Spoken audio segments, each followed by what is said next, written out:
Well, this may be ironic, because the man was nothing like a hero, but he managed French people to love him.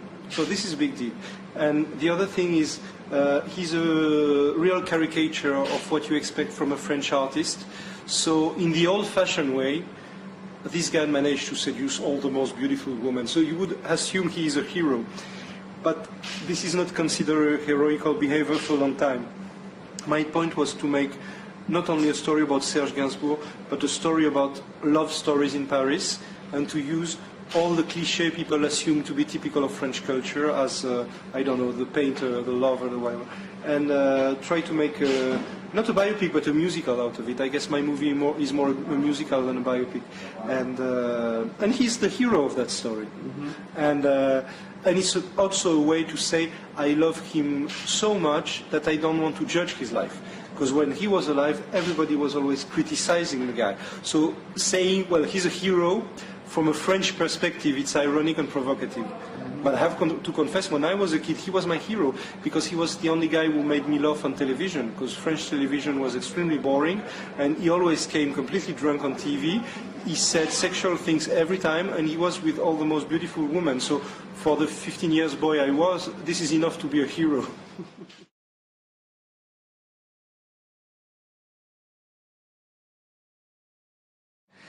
Yes, I think in some ways we've got a very powerful cinema in France nowadays, but it is paid with money that come from television. So all the French movies, many of them, try to look like reality. And my movie only try to look like a movie. So, for instance, when they kiss on the banks of the River Seine, we are in the real place, but we've been putting as many lights because I want it to look like a fake place. Mm-hmm. I want people to recover the love scene into An American in Paris or in Everybody Says I Love You, because I think I love more cinema than real life. Mm-hmm. And from a French perspective today, it is a crime. Because I don't know why we've caught the illness of reality, and I've never been that much interested into reality. I would rather say the lies than the fiction. You got two ways to work on someone's life. Either you do an inquiry and you do a journalist work or a serious work, or you listen to the guy. Mm-hmm. And I've chose to listen to the guy, and my whole point was to gather all the interviews Serge Gainsbourg gave and to give importance to all the things he said, and never try to see if it's true or not true. It's just, he said this to occur during his childhood, so if he said this, it means it's meaningful for him. And if it's meaningful, I have to put it in the movie. And it's a very interesting way, because, in my point, because at the end, it feels like I met Serge Gainsbourg in a nightclub at 4 o'clock in the morning, he was drunk, and he told me about his whole life. And you don't know if it's true, but I loved him to tell me that story.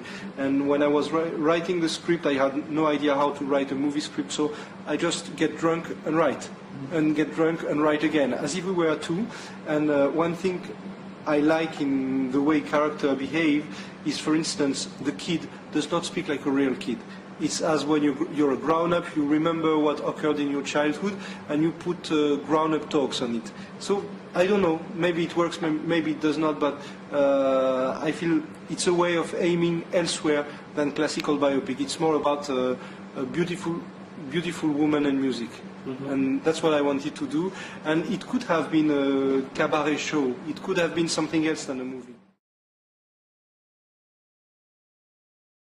Not really. I'm a graphic novelist, but for that movie I had to do only movie work. But as I don't know how to write a script, I've been making several watercolors. And when I was in charge of production design or wardrobe, I made drawings for having the crew understanding my works. So it was not first a comic book, it was drawing for the crew, and after it was finished they published a huge book with all the watercolor, but the book was made afterwards. Yes, many things. Yeah. Many things. For instance, the mechanical creatures. At the beginning they were just drawings, and then when we tried to know how to make them real, a creature with big nose, with big, it's like in Pan's Labyrinth, because we got the same crew that Guillermo del Toro for his movies. It's a wonderful crew, and to turn a drawing into a character is so difficult. To make a robe that would look like the 60s, but not exactly, because I want to change the style and so on. So it's a lot of going back to drawing, going back to creating a robe, making it again. So drawing is only a part of the work. And it's a funny way to communicate, especially when you don't know the technical terms of cinema, because I know what I want, but I don't know the words, so I make a drawing.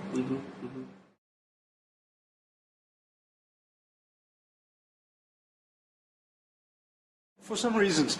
First of all, I didn't want to go into that biopic cliché of the guy who becomes a waste because he's been drinking too much, because, come on, I've seen it too many times.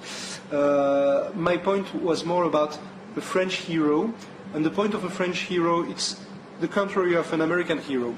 American hero is meant to learn during the whole movie, and after he has improved, and the audience has improved with him.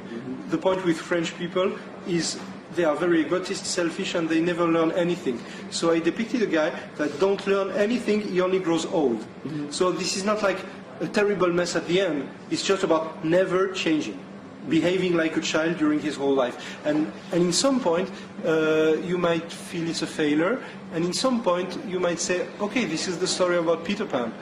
And refusing the life to change. When a woman leaves him, he makes a museum about the woman, and he thinks about her during his whole life, even if another one comes. So, in that point, he's very French, I guess. We finished 5 days ago. It's an animated cartoon called The Rabbi's Cat, taken from one of my comic books, and we've been working on that cartoon for 4 years now, with 200 animators based in Paris. And it's a very classical animated cartoon because the animation looks like an old Disney movie, but the story is not classical at all because it's about a little cat that criticizes religion. So it's a way of having Jews and Muslims and Christians thinking about the fact that maybe there is nothing like a God, and maybe if you're in love with someone it's more important. And it's funny to bring it in a childish way, in a tender way, but still it's a little provocative. I don't think so, and so you take me at a bad day because I learned this morning that the movie will not be in Cannes because Cannes people said the movie is too classical and don't need them. But in some way it's a good news. But I want it to be in Cannes, of course. The comic book it's taken from was sold in maybe 30 countries, and it's been like 2 million copies in the world, so we're very happy with that comic book. And as the story is maybe universal, I hope it will succeed. My whole point, from a cultural point of view, is I feel every European country, and Greece would be special for this, and France, and Poland, and Spain, we are very strong at protecting our own culture, and then there is the world. But sometimes we fail into producing a European culture. I mean, we would have such a big audience if we were able to make a movie in all Europe at the same time, as people did in the 70s. For instance, you had a movie made between France and Germany, or Italy and Spain, and so. And this is something we don't know how to do anymore. So we got small national cultures, and then the American market. And so it obliges us to be always defending against American culture, and I feel that's not what we should do. We should learn to do, I don't want to say mainstream movie because it's a meaningless word to me, but universal movie that people from Europe could like, because this would bring a critical mass market that would help sell the movie worldwide. And I have to say it's the main difficulty I find in making movies, because for comic book this is obvious. When I make a comic book, 2 months after it's translated in whole Europe, and 6 months after it's worldwide. In movie it's not like that. In movie you are meant to buy American movie and to defend your own local culture. And we don't realize how strong we could be, because my whole point is the sexuality and the familial life of European people is pretty much alike. And it's very different from American, very different from Japan, and this is a way of life we could tell about in movie.